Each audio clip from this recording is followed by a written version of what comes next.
بسم اللہ الرحمن الرحیم۔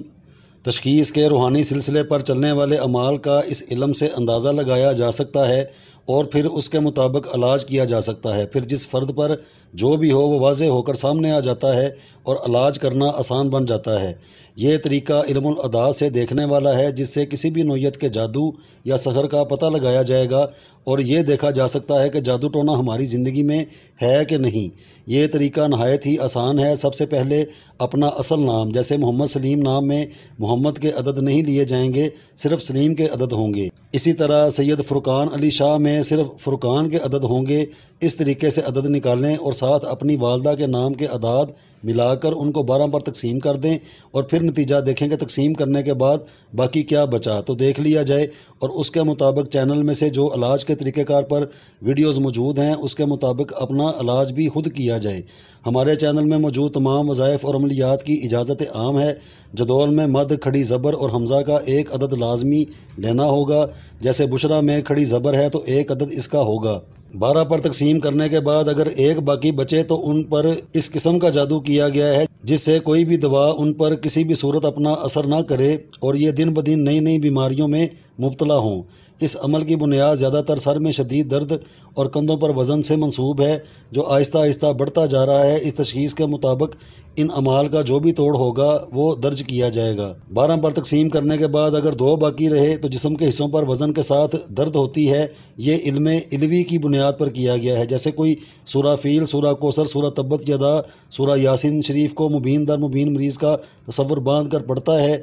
ایسے علم صرف وہی افراد کر سکتے ہیں جن کا ان سے گہرا تعلق ہو اور کسی مقصد کو ان سے پورا کرنا ہو۔ 3 باقی رہے تو یہ علم کی ایسی جکڑ بندی ہے جس کے اندر یہ قید ہیں۔ اس دوران اگر یہ سونے کو بھی ہاتھ لگائیں گے تو مٹی بن جائے گا۔ پہلے کاروبار تباہ و برباد ہو چکا ہے اور ہو رہا ہے۔ رشتہ دار اور عزیز و اقارب ان افراد سے منہ موڑ چکے ہیں اور اولاد بھی متنفر ہے۔ اگر اس علم کے ذریعے کسی خاتون کا دیکھنا ہو تو وہ بھی جکڑ بندی میں قید ہے اور کوئی بھی کام کرنے کو دل نہیں کرتا، اس لیے آگے لکھا ہوا طریقہ استعمال کریں۔ اگر 4 باقی رہے تو یہ سراسر جادو سحر پر مبنی ہے، جس سے کوئی بھی مغلوب ہوتے ہوئے دن بدن نئی نئی بیماریوں میں مبتلا ہونے کے ساتھ کاروباری طور پر بھی متاثر ہے اور روپے پیسے میں کوئی بھی برکت نہیں رہی۔ پریشانیاں، مصیبتیں اچانک ہی ان کی دامنگیر بن چکی ہیں، اس لیے یہ اپنا روحانی علاج کریں تو اللہ شفا دے گا۔ اگر 5 باقی رہے تو اس علم کی بنیاد ایک سایہ ہے جو مرد اور عورت کے جسم کے الٹے طرف پر ہے اور جس کا کام صرف نفسانی خواہشات کو بڑھانا ہے۔ اس علم سے مغلوب ہونے والے افراد کا زیادہ سے زیادہ دل اس بات کو کرتا ہے کہ وہ کسی بھی غیر عورت یا اپنی بیوی سے ہر وقت ہم بستری میں مشغول رہیں۔ اگر 6 باقی رہے تو اس عورت یا مرد پر اس قسم کا جادو کیا گیا ہے جس سے میاں بیوی ایک دوسرے سے علیحدہ رہیں اور نفرت ان کے درمیان ہر وقت زیادہ سے زیادہ رہے، جس سے کبھی بھی آپس میں اتفاق اور سلوک سے نہ رہیں اور ان کا کسی سے کسی بات پر بلا وجہ جھگڑا ہوتا ہی رہے۔ 7 باقی رہے تو اس علم سے مغلوب ہونے والے فرد کے جسم میں ایسی دردیں ظہور میں آتی ہیں جس سے ڈاکٹر حضرات بھی پہلی مرتبہ روشناس ہوتے ہیں کہ یہ کس قسم کا درد ہے اور اس کا علاج کیا ہے۔ ڈاکٹری دوائیوں سے ان کا علاج ہرگز نہیں ہوتا اور دردیں نئے نئے رنگوں میں اپنا اثر دکھاتی رہتی ہیں۔ 8 باقی رہے تو ایسے افراد پر ایک دیو کا سایہ ہے جو موقع ملنے پر اور ایک مخصوص وقت میں ان کے ساتھ ایسی حرکات کرتا ہے جسے دل خوف کھاتا ہے اور گاہے بگاہے خون کے چھینٹے جسم اور گھر میں پڑتے رہتے ہیں۔ اگر ایسے افراد کنوارے ہوں تو ان کی شادی مشکل سے ہوتی ہے، کیونکہ ان پر جو بھی علم کیا گیا ہے اس کی قسم میعادی تھی جو اپنی میعاد کو ختم کر کے ختم ہو چکا ہے، لیکن اس کا مطلب ہرگز یہ نہیں نکلتا کہ ان کا علاج نہیں ہے، بلکہ اس کا علاج کیا جانا چاہیے۔ 9 باقی رہے تو کوئی بھی علاج یا دوائی اپنا اثر نہیں دکھاتی اور اچھے بھلے چلتے ہوئے کام ایک دم رک جاتے ہیں، جس سے شادی شدہ عورت کی طلاق ایسے ہو جاتی ہے جس کے متعلق ہمیشہ ہی معمہ بنا رہتا ہے کہ یہ کیا ہوا ہے۔ اس لیے اگر بات طلاق تک پہنچ جائے تو اس کا روحانی علاج کیا جائے تو طلاق نہیں ہوگی اور اس بد عمل کے توڑ کے بعد ہر کوئی آپس میں سلوک اور اتفاق سے رہے گا۔